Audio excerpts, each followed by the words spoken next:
پر پټولو لونو کې کشر لور حضرت فاطمه رضی الله تعالی عنها او دا په حضور پاک ډیره زیاته ګرانه وه. دا اولاد ټول پلار ته ګراني، مور ته ګراني، لیکن دا بعضې اولاد نسبتا لږ زیات ګراني. نو فاطمه په ټولو لورو کې حضور پاک ته زیاته ګرانه وه، کشره وه.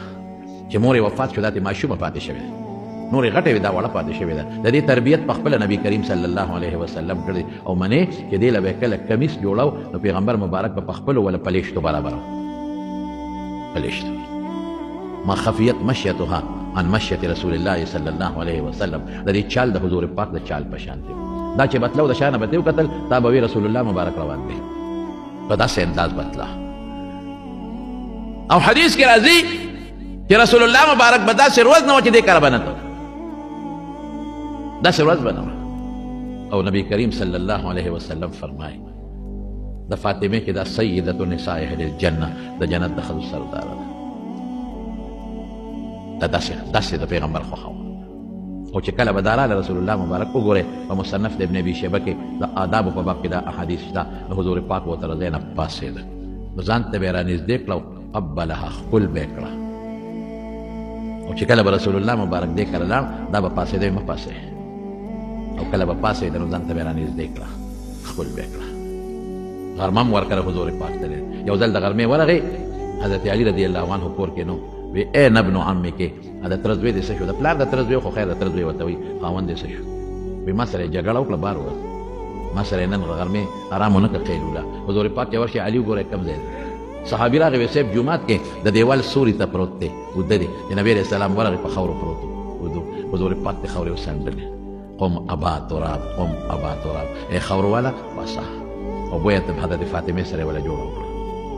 انتهایی خوښه وه د حضور پاک. فاطمه بزغه مني، زما د غوښې ټوکړه ده فاطمه. من احبها فقد احبني، که چا دې سره مینه وکړه ما سره مینه وکړه. من ابغضها فقد ابغضني، که چا دا خفه کړه زه خفه کړه. او بل حدیث کې راځي دې کې نه، بلکې چې چا پیغمبر خفه کړه الله خفه کړه، او چې چا الله خفه کړه الله به سزا ورکړي.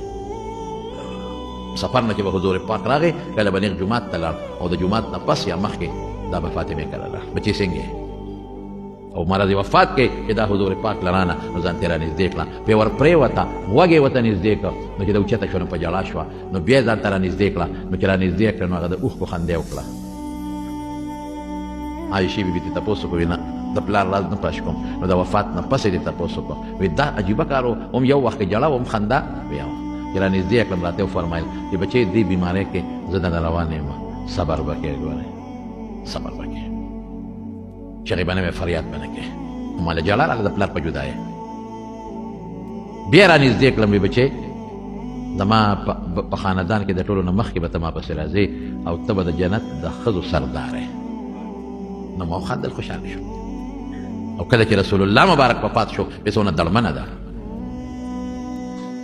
صبت علی مصائب لو انها صبت علی الايام سرنا لياليها. وی داسې مصیبتونه را باندې را پرېوتل، که دا په دې ورځو ور پرېوځي، دا د ورځو شکل به بدل شي، دا ورځې به شپې شي.